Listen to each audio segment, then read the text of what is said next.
get away from politics. I'm tired of this. Let's talk about something completely apolitical. Guns. Yeah.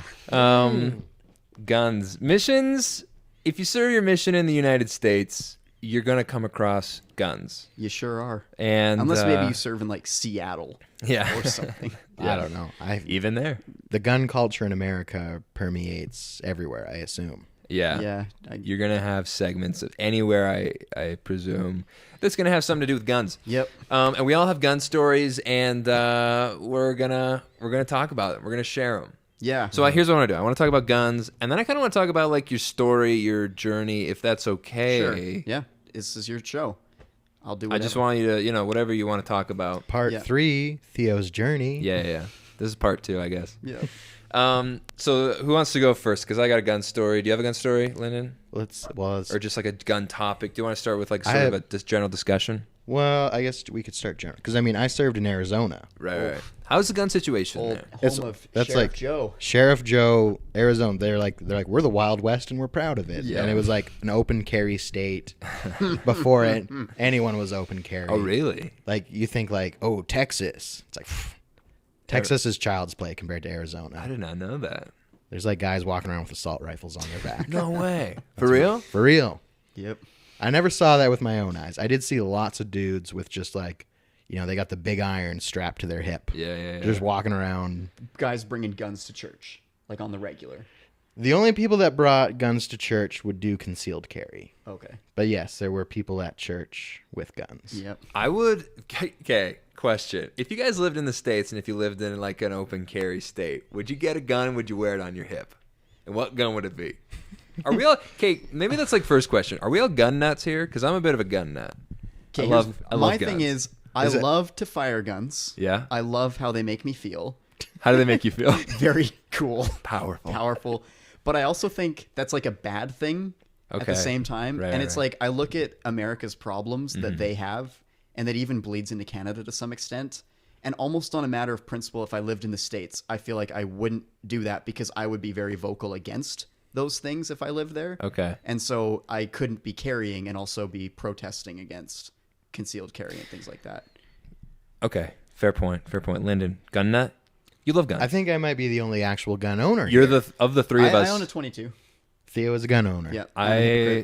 Couple of gun owners here. And Troy's not a gun owner because you're like, I only want like pistols and machine guns. Yeah. And so you're the reason, like you're the person Canadian gun laws are trying to weed out. Yeah. I want the ones. You like want to go to one of those places in the States where they're like, come get your steak and we're going to cook your steak on the barrel of a machine gun that you're firing. Well, we should. I'm probably the most gun nut And of also, the three of us. We got some dump trucks in the back you can play with too. Like, yeah. That's your Blow dream. up a car. Yeah, dude. I probably am the most gun nut of the three of us in that I like all of the most the most illegal stuff in Canada. Like one handguns, day, pistols, Tech 9s. Yep. All the video game guns. Video games have ruined me. But you guys you're a gun owner, Lyndon. I got a gun safe. Some of our best memories. Maybe it should be the episode video or something. Is just us at HQ shooting guns. That one. Oh, that was such a fun time. Yeah, I think I have. What a I do fun have a time picture of that me as a was. missionary holding an assault rifle.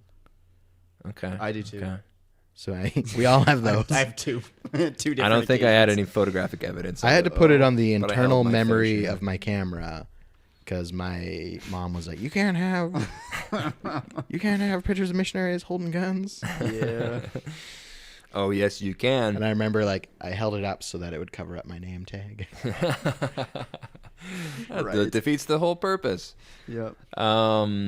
So we all like guns. We all here. like guns. I threatened I to do bring like guns. You were like, should I bring a gun? And I was like, hell yeah, You're like, bring them all. bring them all. Yep. That's right. Our fondest memory, Troy, was shooting guns. Honestly, that was so much fun. Can we do that? How do we do this again? The dream's over. You go to like what's it, Bragg Creek or something? They got places around you can go shoot guns, no problem. But you can't like drive with that. You just have to get a permit. What's it called? The The Colt? handgun? No, not the 45. Yeah, that's true. That's The trickier. 1911 45. You're right. You Oh, can't yeah. fire those in. Anywhere. Yeah, Hey, I you gotta get do, a certain gun range. I do know a place out on some crown land. There you go. I don't know. Let's go And shoot some guns. for the boys. record, we would never transport There you the go. pistol there. No, we never would. Right. I won't even say For what all I the just did. RCMP officers listening to Yeah, this. yeah, we wouldn't. We We're wouldn't. not going to. and We did. never We will. wouldn't and we couldn't. We couldn't, and we never have. Yep. Anyway, so we love guns. Is that a result of the mission? Do you think? We got to get into that. Well, when did your gun love? Because mine kind of was born. Like I remember going to see.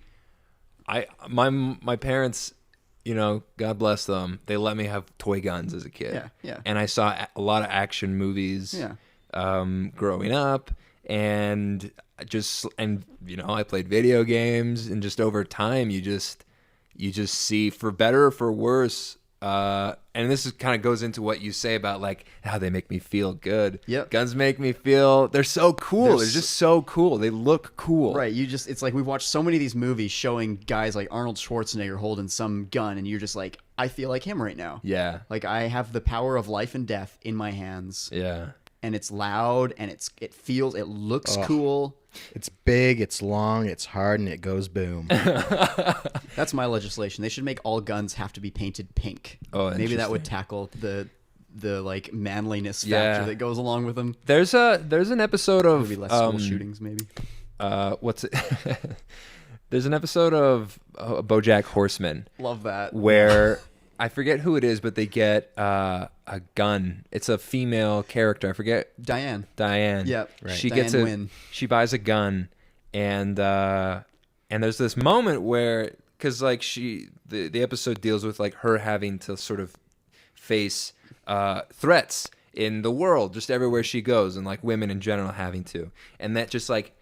She doesn't even like shoot anyone, I think, but she just like brandishes the gun in some scenario. Yeah, someone's like hitting on her creepily. And it solved all of her problems just Yep. to brandish this gun. I was like, I feel like this is the root right here of why guns are appealing. Yep. You know? They do. Well, I've heard that from the pro-gun people. They're like, we're feminists. Right. Because they're like, I think every woman should own a gun. Well, that's in BoJack Horseman. That's what happens. All of the women go out and buy guns, and then all the male legislators are like, "Wait, hold on a second. Maybe we should scale this back."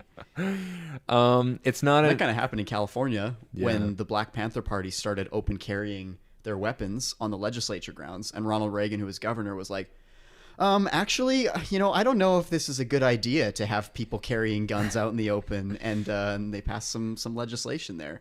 Well, if you're gonna carry, coincidentally, also probably not a good idea to have. I agree, but it was funny that it was like, this is fine, and then as soon as the Black Panther Party started doing it, they were like, I don't know about this, actually. Yeah, it's interesting. People in power getting scared. So here's to answer, because I think I have an answer to the which gun would you carry on your holster. An old school 6-shooter, baby. Yeah? Old Okay. school 6-shooter. Dirty Harry? Yeah. Or Well, you do which one? Oh, I don't Like know. a Colt Python? The Colt Army action, single action Army. You know, the old school one, you're but gonna the be updated one. You'd be a cowboy. Cowboy, yeah. Okay. Single Nice. action Army, baby. And then of course you got to learn how to. I don't know. And maybe like you wear the holster is like sort of the old school 70s, you know, cop wearing it sort of on the shoulders and it's concealed. Anyway, I don't know. Yeah. I've seen too many movies, man. Yeah, Taxi Driver. That's got a interesting message, I feel. Yeah. All right. Well, if we have to answer that, Glock 17. Glock 17. Where do you holster it? Do you have like the front holster, the back holster, side? Is it? It's all about the side. Side holster. Do you, That's part of my mission story. Is it Well, let's- on the belt or on the leg, the thigh? Oh, on the belt. On the belt. Okay. What about you, Theo? Do you have an answer? I'm more of like a Glock kind of guy. I like the sleek, black, matte kind of gun. You know what I mean? Yeah. Just think Tom Cruise in Collateral, the quick drop. Oh yeah. You know what I mean? Yeah. That's the kind of thing that I get. You know? Some people are gonna love this episode. Some people are gonna hate it so much. Yeah. I am. What are we at? I don't mean to hurry you, but I do kind of have to. Oh, when do you need to go? Around like 1:40 or so. About 20 minutes. So I Oh, don't okay. wanna rush you. Yeah, Theo, let's get your what do you want to? Do you have a gun story? I do, yeah. Okay. I'd love to talk about it. You can share yours too, no worries. Sure, yeah. But I went to Colorado Springs, Colorado. Yeah. And so this is like America's heartland, and the people there, they love their guns. And Colorado had a law that was called the Castle Doctrine, and this law was that you could not, or if someone was on your property and you felt that they were a danger, you could shoot them. Yeah. And it was like, well, obviously, you know, if they come out and say, I wasn't doing anything, you're going to be in a lot of trouble. Yeah. But the way that people would tell us, they're like, but if you kill them, it's your word against theirs.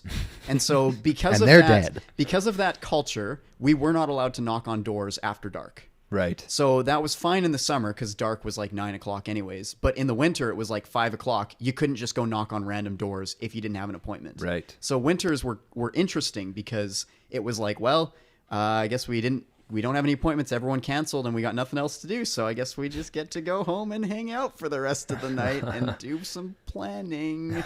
What? So, Goodness gracious. How many missionaries were ever shot because of Castle well, all it would Doctrine? take is one before it became like an incident. And then it would go in the White Handbook, and everyone would do it. Yeah. Yeah. So that was a thing. But that's not the only story I have. That was just to set the stage that this is a very gun-friendly culture. They Yeah. love their guns. And one day I was in an area called Sanford, and this was an area that had about 800 people in it. Yeah. And about 600 of them were already members of the church. So it was a bit of a tough area, if you know what I mean. Yeah. But in this area, there was a lot of militia type people. Okay. And so there was this whole family that they all bought houses on blocks near each other. It was this kind of town where it was like one house per block. Yeah. And they all had like little houses near each other. And the way they did it was they said, well, this person buys the ammunition, and this person buys the juicer and the grain mixer, and this person buys the massive refrigerator, and this person has the food storage. So they This were is- like this is ready like to go. preppers. Yeah, they're like that. That's this so person cool. has the armored vehicle in his Awesome. backyard. And so there was one day where it was Thanksgiving, and Americans, they love their Thanksgiving. Yeah. And all morning, all we could hear was gunfire the entire day. And it was because this family had just gone and been like, you know what, we're going to do a bit of a prepper. We're going to go do some drills down by the river. Oh, wow. And so they were out shooting their guns and running their drills and practicing their target shooting for when Obama was going to come take them. And then we went to their house for Thanksgiving dinner, funnily enough, that night. And I always will remember the patriarch head of the family. He was just like, now, elders, did you hear that sound this morning? And I was like, oh, yeah, we did. I was like, elders, that is the sound of freedom, without a hint of irony in his voice. And it was like, you know, at the time I had this companion who was from South Korea. So he was like, this was totally foreign to him. And he's just like, are you kidding me right now? Like, what is this? It was insane. You're like, welcome to America. That was it. That was my realization of like, oh. And so now, and I hate to say it, but every time there's like a shooting in America, some big profile thing, I'm just kind of like, yeah. I mean, that's freedom, just, baby. That's the price you're paying for that, I guess. Like, Yeah. Do you think though that like and this guy had over 200,000 rounds of ammunition because every time for his entire life he went to Walmart, he would buy a couple boxes of bullets. That was just his thing. Every time he went shopping, he'd buy bullets. Good practice. that's his like that's his savings? And so account. we ended up helping them move, and while we helped them move, he had a sawed-off shotgun and he had an AK-47. And so I took a picture of myself holding both of those guns. And my Korean companion also got to hold one of them, and he never held one before. Oh, wow. And in the picture, he's pointing it at me, and I didn't realize that till afterwards, but it's like he had no gun like safety. Bad practice. Yeah, I'm just like, oh my goodness, Bad don't ever discipline. point a gun at someone. I bet his finger was on the trigger too. I have to look back. I think it was. Yeah, just no trigger discipline. Yeah, Oh, that's funny. yeah. I have a quick one. Sure. I remember I was at this one guy's house, just in the topic of like, you know, because it's always somebody else's guns, but Yeah. so this one guy, he was a Vietnam veteran, lots of Vietnam vets in Yep. Georgia, probably everywhere in the States around, you know, our time period. And he, you know, he's showing us his guns, and one of the guns is a 1911 45 pistol, army issue, and I think it was from his time in Vietnam. And the serial number was etched off. Serial number is etched off. He's like, "Now you're not supposed to do this typically, but And I'm like, cool. So anyway, like, I'm picking it up. And I'm playing with it. And my first instinct is just, I made sure there was no ammo in it and everything. But I just start, like, I point at the floor and I just start dry firing. I'm like, Oh, yeah. And Don't like that. No. And I didn't know that. It's very bad for the gun. It's extremely bad for the gun, and I didn't know that. But he's just like, oh, Elder, please, no, that's not good for the gun. Actually, no. I think he might have just like been biting his lip the whole time, and afterwards, my companion might have been like, so you're not supposed to do that. Try not to do it. But anyway, Lyndon, do you have a story for us? I kind of have two from the same area, same ward. Okay. But this is like my famous The gun ward. A prepper guy. Yeah. Not like a commune in Colorado level. Yeah. Well, yeah, okay. But I don't want to say his name, but then he also like on his coffee table was a book called Guns in America, where a photographer like traveled across the country taking picture of families with their guns. Yeah. And his family was showcased in one of them. Like they were the family they picked for the state of Arizona. Awesome. So it's like him and his family with all their guns just like sitting in their living room. And his two sons, it was when they were much younger with like shaved head. They look like wild skinheads. And I was like, bad luck. Bad luck. But they're great family. Guns and the skinheads. Yeah. Let's go together like Ruby Ridge and Waco, Texas. So he was great because he had like a philosophy of gun ownership. Ooh. Because he was like, he just had Glock 17s in 9mm. Mm-hmm. And he's like, rather than buying like repair kits, he would just buy another gun. He's like, why fix a gun when you can just have another gun and use the broken gun for spare parts for the other gun? Oh. He's like, I only use military rounds. 9mm, 308, 223. He's like, none of these. 7 or whatever, 7.6. 7.62. Yeah, 7. That's the one. The NATO rounds. That was what NATO they always rounds. said. They were like, that's what NATO uses. Oh. I was Yeah. like, so they're like, so you can resupply.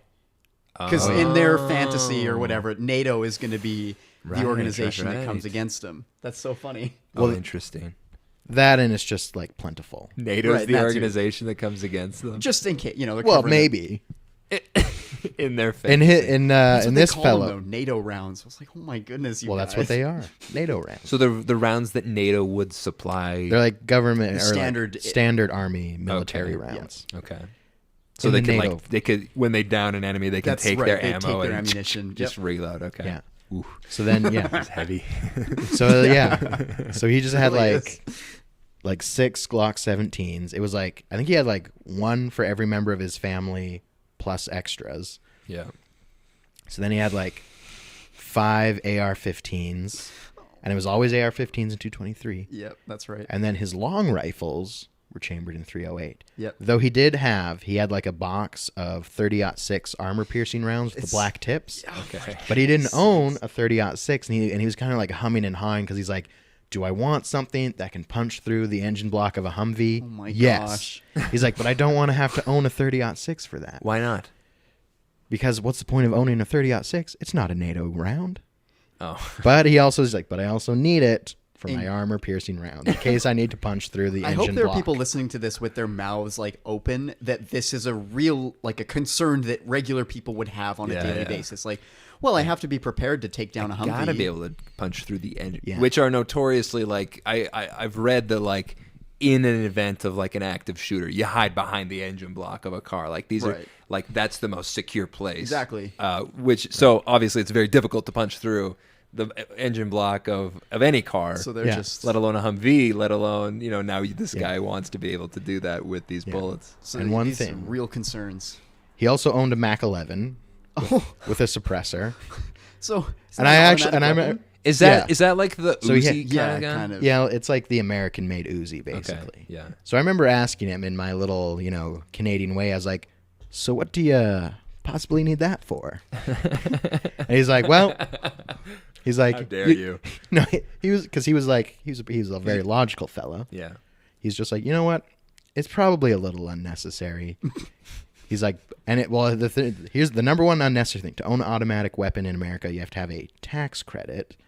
And so he had to have this tax credit on this gun. And he said that meant that the federal government was completely in his business, and they could call him up at any time and be like, meet us here, we need to see the gun. He had to be able to produce the gun and show it to a federal agent at any time. Interesting. So he didn't like that. That's interesting. So that's why he's like, I will never buy another automatic weapon. And he's like, they're a waste of ammo. Yeah, And they're then expensive to shoot. Yeah, and the government is up your butt.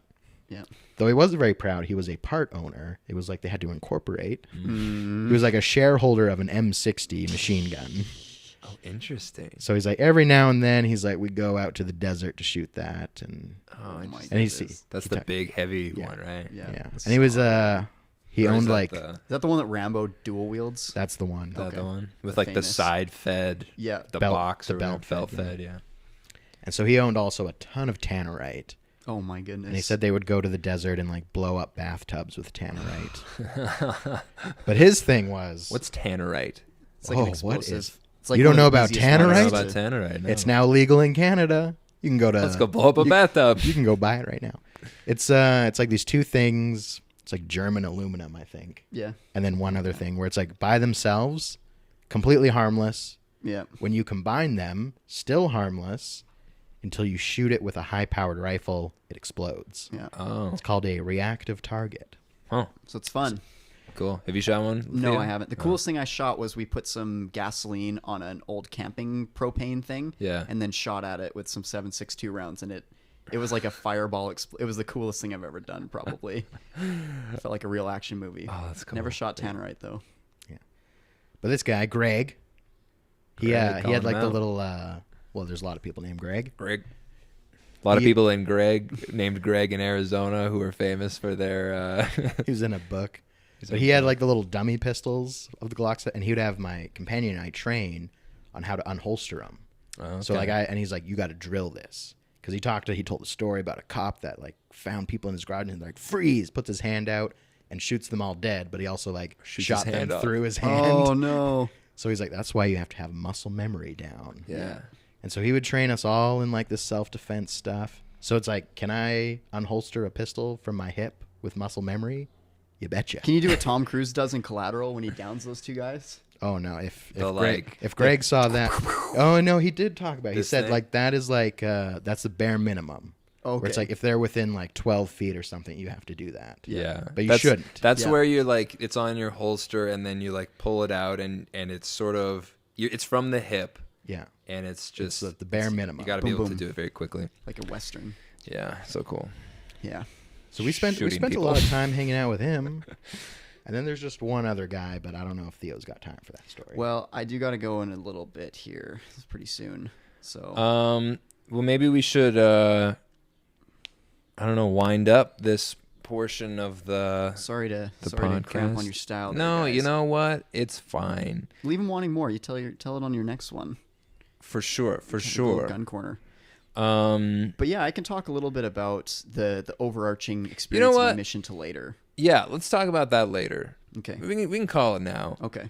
And then yeah, because I do want to talk about your mission, Just- your experience, your journey with the church, with the mission, Yeah. and with struggling Yeah. with your testimony and Definitely. sort of refinding it. I think yours is a very inspirational story, I appreciate actually. that.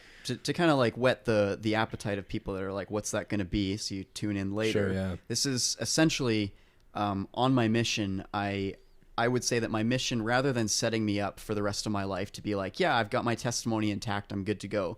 My mission actually sowed the seeds for my future loss of faith that would take place a year almost to the day of getting home from my mission. And then as I picked up the pieces, I was able to recontextualize a lot of what happened on my mission and say, actually, this is a good way to rebuild my testimony better Yeah. than it was when I went on my mission. Yeah. And it was a lot more robust and stronger. So That's very interesting. And I have a lot of questions for you. And I Yeah. have a lot of, and I'm sure Lyndon does too. Maybe. Perhaps. but yeah, we Or can not. talk about that. So Love yeah. to. Thank you so much for coming. Sorry to end it early, guys. I apologize. Hey, but, no worries. We'll have to do a part 2 some other time. Absolutely. Thanks for coming on. Thanks for talking about guns. Lennon, maybe stick around. Yeah, Maybe we'll keep talking about do it. those We're gats, gonna do a little something else. those pieces. I got one more story I want to share, though, regarding guns. Yep. Um, I could just like walk away and you can just kind of cut it in the middle or something. all right. Okay, guys. I'll see you guys later. Bye, Theo. Keep it going. Stay true and faithful, and you guys are great. You're great too, Theo. Thanks so much. Don't let the door hit your butt on the way out. I will let. I'll let it smack right dab there. Smack his little tootie. Let's take one small break and then we'll come right back. Hey everybody. So we're just gonna keep talking. Theo has left. We have a couple more. I don't know. We just want to kind of wrap up guns a little bit more. We had a couple more things to say. I feel like there's still some gun stories in the tank. Yeah, I got at least one more, probably more than that, but the one that I want to share. It's also a bit of a brush with the supernatural as well, which is a topic we have not discussed too Ghosts much. and guns? Ghosts and guns a little bit, yeah. Let's keep talking about your guy though. Greg, yeah, he's interesting. So he's got like a whole armory. He's got NATO class bullets that he can just pick up off a dead NATO soldier and reload into his own gun. Well, incredible. I think the best was like the fantasies / mental preparations. Yeah. Because I would really just like egg him on where I'm just like, I'm like, could you like stockpile tannerite in your front yard? Because I was like, that rock you have in your front yard, why don't you put like a PVC pipe? And so you know that if like intruders are coming up on your house, if you shoot right into that pipe, you'll blow up anyone behind the rock. He's like, I've thought about it. So he's like thought about like rigging up his house with like tannerite. So if like, you know, like if someone were to try to break into my house, you know, some militia type or the NATO soldiers, they would take cover behind that rock. Yeah. And he's like, and I'd be ready for it with some tannerite. But then he's like, but that's taking it a little too far. He recognized. He's like, that's too far. Okay. But what was it? Because his big thing is he had the AR-15 I took a picture with, his favorite one. Yeah. Because that thing, it's like, you know, if you play PUBG, that's basically what you call a fully kitted M4. Okay. It's got like a suppressor, that's awesome. ACOG sight, tactical scope, the little bipod. Yeah. So his what he imagined and the narrative in his head was like society has collapsed. Yeah. He doesn't know why. Like, you know, the other people in Colorado are like, NATO's coming down, the Russians are coming, Obama. Yeah. He doesn't care what it is, but society has collapsed. Yeah. And now there's like looters, gangs, rapists running through his neighborhood in Chandler. Yeah. Chandler, Arizona. The Chandler rapists are out. Yeah. And so what he does is he has his little blanket. So he climbs up onto the roof of his house, gets his like suppressed AR-15 with a bipod out and his 4x ACOG scope. Oof. Gets underneath his little blanket. And he's just popping bad dudes on the street. He's just like providing overwatch for the entire neighborhood, killing looters, rioters. Yeah. That's incredible. Is this one of these like thermal signature canceling blankets or something? I don't know, maybe. Probably. Something like it. Something to hide his silhouette on the roof. And something to like keep the glare of the scope out or something. Well, that just is built into that ACOG scope. Oh, is that what that is? Yeah. Can't see that. That was like in video games. That's always the like find the sniper, and it's like the sun gleaming off the thing. Yeah, I don't think that's very real. Is that not real? Well, yeah, and they're all like, they have like tritium reticules. They're like the glowing ones. Ooh, yeah. That's dope. And his other one, I was like, what about church? Because that's what they have these narratives, and that's how they prepare. Yeah. So I was like, are you prepared for like an active shooter at church? He's like, yeah, I've thought about it. What's his plan? Well, because, you know, every chapel's built the same with like the doors on the side. Yeah. And he just like imagines a guy coming in, and the bad guys always have AK-47s. Okay. He imagines a guy coming in. Russian. Yeah. Terrorists. Good guy. Bad guys don't shoot, M16s. No. Not those American-made guns. No. So he was prepared because he struggled with this because he always brings a taser. He has non-lethal weapons as well. Yeah. So he's like, for a while, he brought his gun to church. And then he's like, maybe that's too much. So he's like, he just brings a taser to church. In case those deacons get out of line. Yeah. So he's like, he did imagine like an active shooter coming in through the chapel doors and how he'd react, where he could take cover. So he was prepared. You always felt safe going to that ward. Yeah. Oh yeah, stay near that guy. Unless you get on his bad side, then he tases you. Because he had a lifetime membership to like this elite gun training course out in Nevada. Ooh. So like How much was that? I don't know, but he took his family out there, and they like train you to like clear rooms, hostage situations, things no civilian needs. You'll never need that. But is it like a neat little talent to have in your back pocket? Hell yeah. Where he like won some T-shirt because you have to like clear the hostage situation in under a certain amount of time without any collateral damage, and it's like this elite club. Yeah. And he was in it. He got the shirt. He got the shirt. He got the He T-shirt. was very proud of that. Yeah, we had a teacher in not young men's, but he was our Sunday school teacher. It was like the coolest period of time for church for me as a youngster. It was like with this one guy. He literally just did not teach us anything, but he like would draw things on the board to make it look, if someone walked in, like he was teaching us something. But he had all these like sort of little non-lethal weapons too. Actually, I think he bought like a gun straight up, sort of like black market somewhere overseas, and then smuggled it in. I think it was in San Francisco. He bought it actually. But anyway, so he had a taser and he brought it in so we could test it out, see what it was like. So we all got tased, and there was this one kid he didn't like very much, the teacher, and I think when it came to his turn, we could all sense that he like held the taser on him longer than the kid wanted it to be held on. So anyway, he got tased. That was our Sunday school. You ever been tased before? No. Feels weird. Right. They're different than a stun gun. I'm trying to think what old Greg always had. Oh, like that shoot the wires out? Yeah, I think he had like the thing that shot the wires out too. I don't know. Those things are crazy. But yeah. It keeps going, really. They're the other thing is, we were so excited. We'd tell people, we'd be like, oh, we were hanging out with Greg, brother so-and-so. Yeah. And it was like, he showed us all his guns, and then this guy'd be like, come by later when my kids and wife aren't around. I'll show you some guns. And I was like, yes. And I don't know what it was. I was just egged these people on, because then he like showed us, he's like, I have a safe full of guns. And he showed me like his tactical shotgun. Yeah. He's like, and sometimes when the wife and kids are out of town and it's just me at home, he's like, I'll practice clearing the house. He's like, I'll practice going room to room so I have all the steps memorized. Ooh, and I was like, show me. And he was like, yeah. And so he grabs his like Mossberg 500. Ooh, shotgun. His like his pistol grip, tactical stock. Oh, that's awesome. And he goes through every single step to clear his house, room by room. Yeah. And I'm just watching this like, Were is you this like- the best use of my time? No. Yes. Probably not. But as a missionary, Short term, no. Long term, yes. But it was like I had to collect this information about the culture of America. Yeah. In your documentary series. I knew one day I would tell the story. Yeah. Americans and their guns. Yeah. You always gotta be prepared to. You gotta soak in that culture.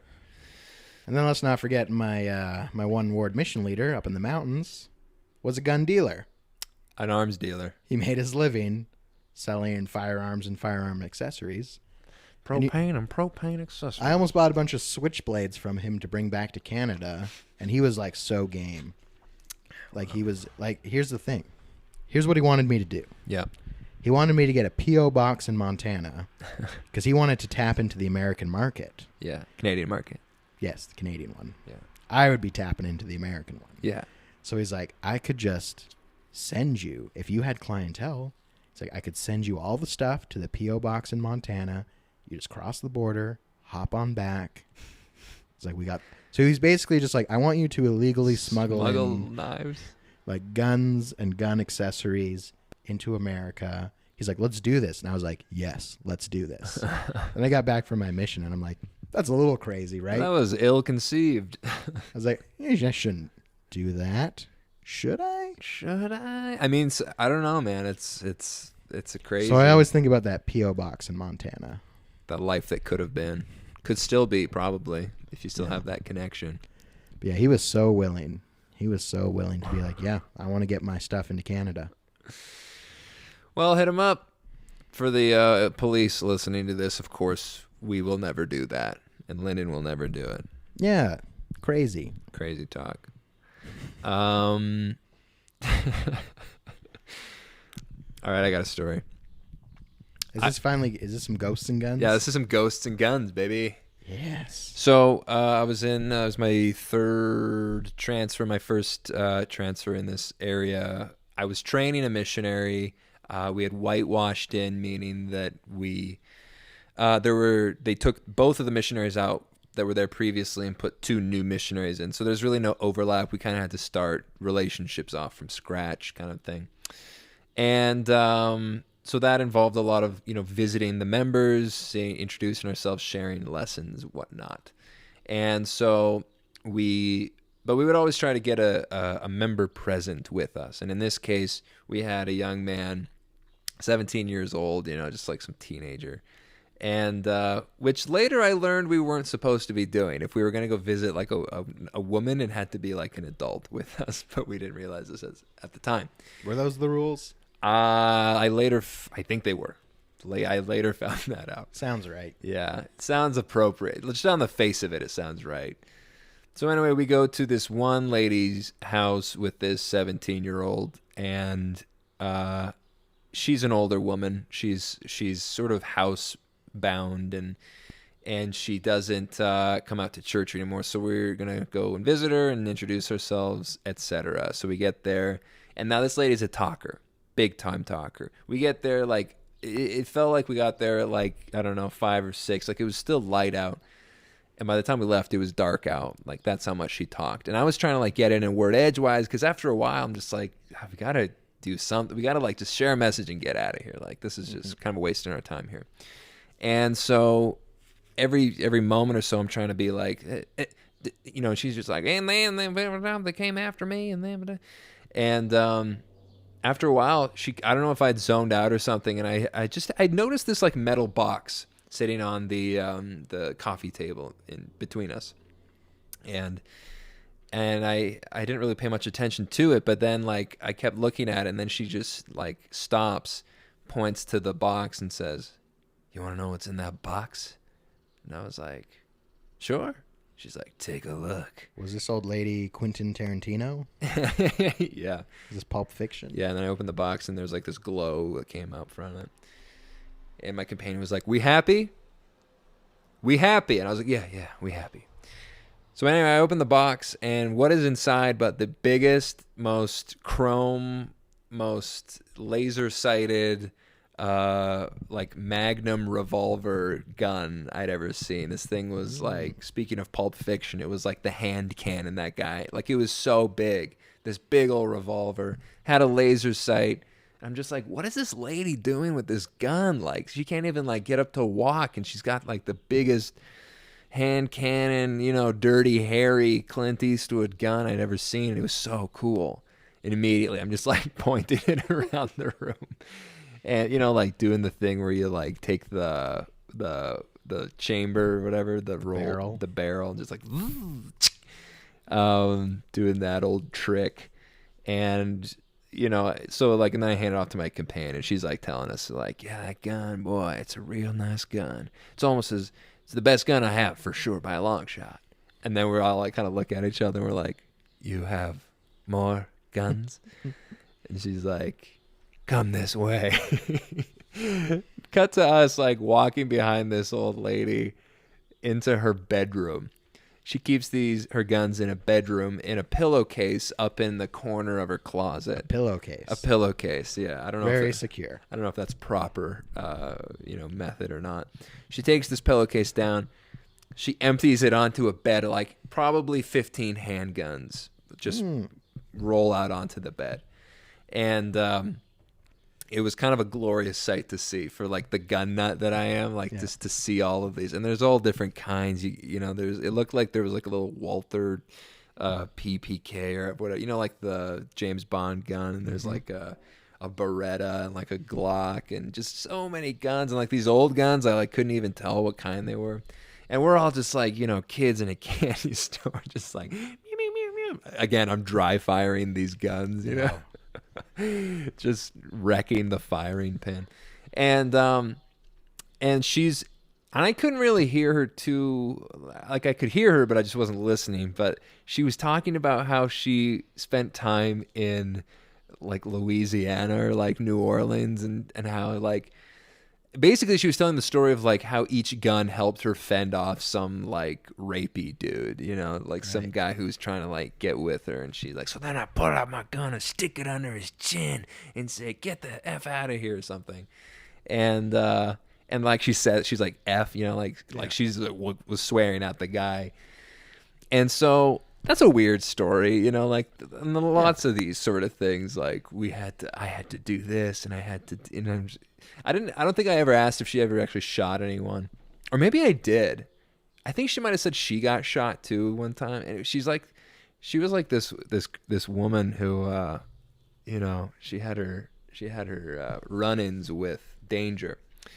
But then it kind of dawned on me, like I looked at myself in the mirror in her room, holding this gun pointed at the mirror, and I looked, and I was like, and I look around, and there's the 17-year-old, and he's got like two dual wielding, and he's like, yeah, and I look at my companion, my brand new companion. I'm training this missionary, Right? He's brand new, and the example that I'm setting for him is that we go into old ladies' bedrooms and play with guns That may or may not have been involved in murders. Yeah. And it all kind of hit me all at once, and me being sort of the anal fastidious missionary that I was like, well, this obviously isn't the thing to be doing. Let's go. So I was like, all right, everybody, let's go out, you know, let's wrap things up. And so I'm like quickly, my guilt is overcoming me. I'm quickly like trying to put the guns back in because she's slow. She's having a hard time putting them all back in. Mm-hmm. We finally get out to the main room, and I'm like determined to try to just share a message and leave. What does she do? She starts talking about the occult. She starts talking about paranormal stuff. Okay. Everything. She's just like, you guys like ghosts? And you're just like, yes. Like, yeah, tell us more about that. Are they in your bedroom? And so she's just like, she's telling us things that like, you know, like on the mission, you get sort of these weird people who, or the stories are stories that are like, I went to, or I encountered an angel or a devil or a demon or, you know, and some spectral figure. That's what she's telling us. And that like one of them showed up at the foot of my bed, and his eyes were a flame of fire, and all this kind of stuff. And like, and there was another one, and he was real scared, and he would come back and he would play piano. And like, meanwhile, whatever heebie-jeebie willies you feel when you watch a scary movie, and the Holy Spirit of God has left the room because we, you know, shot or were pretending to shoot guns in this woman's bedroom. That was all in full force, and we were all kind of like, oh no, like this is so wrong. Oh man, Satan's at the door. And she's like, one of them played piano, and it was on that piano, and she points to the piano, and we all look at him like, oh, and she's like, and this is the song he played, and she like hums this creepy little song like, and we're all just like, okay. Did you go to the piano and just play the tune by ear? No. Like the ghost possessed me, and I just like played the piano perfectly. So we're terrified. We're scared. Finally, I'm just like, okay, here's a short scripture, and I just bulldoze her, and I'm just like, we gotta go. Bye-bye. We say a prayer, bless the house that all the demons will leave, and then we leave, and to this day, now this is the weird part, I was afraid of the dark. Like, it was dark out when we left, and we were all like, was that the creepiest thing you've ever experienced? And everyone's like, 100% yes. That was terrifying. And we all just felt like this darkness. I don't know. It was scary, and I was literally afraid of the dark. It was so strange. Like, I'd never felt that before. Needless to say, I spent all that night just like praying fervently to God for forgiveness, and for Satan to be cast out from our presence, and for the Spirit to return. And I later told my mission president all of this because, of course, I felt guilty. I think interviews were the next day. So It was fresh on your mind. It was fresh on my mind, and I tell him everything, and he just laughs. He's like, well, it's good that you feel that way. Try not to shoot anybody. Try not to kill your companion. So anyway, that was kind of my brush. Ever after that, I was just like, you know what? Let's not talk. Anyone brings up ghosts or offers me, I did play with guns further on my mission, like that didn't. But I made sure it wasn't alone with a woman in her bedroom. Good for you. I can say that. For the best. For the best, I would say. And how to combat the ghosts, except with guns. Yeah. I'm surprised she didn't give you a gun as a little token of appreciation. Honestly, she probably would have, honestly. At least let us borrow one. Lyndon, we're kind of running out of disk space, the computer told me, and I think we've covered the topic decently well. I think this concludes gun stories. I'd say so, too. Besides the weekend of good gun times at the cabin. Oh, yeah. Kind of ties it. It explains a lot. That wasn't the same. It was the same trip where you were terrified of the cabin because it was dark. Yeah. So that was another weekend of ghosts and guns, but Yeah, Lyndon and I have this game that we play when we go to his family's cabin, which is terrifying, where I think I like to call it, can you imagine? yeah. And then it's just like, can you imagine that like over there is just a man with his mouth sewn shut, sitting quietly on the bench or something. Yeah. And of course I freak out. But also we were shooting guns, and I went at your parents' old place out in the country, and I went to go check my targets afterwards, and I stepped on a nail, and I said the F word very loudly, and everyone was like, oh. I think that was a different weekend. Oh, was it different? Yeah, because Okay. Michael was there. Michael was there. Our good friend Michael. Michael was not at the other weekend. No, he was not. No. So anyway, folks, thanks for listening to this episode. If you like guns, I'm sure you liked this episode. If you hate guns, I'm sure you hated it, and we're sorry. No, we're not. I'm not. I love guns. Yeah. I love my guns. Anyway, guys, we'll catch you next time. And Lyndon, Here's what I got to say. do you have anything to say? Don't ever point a gun at someone. No. Keep your finger off the trigger, Mm-hmm. and keep your aim true and faithful. Bye.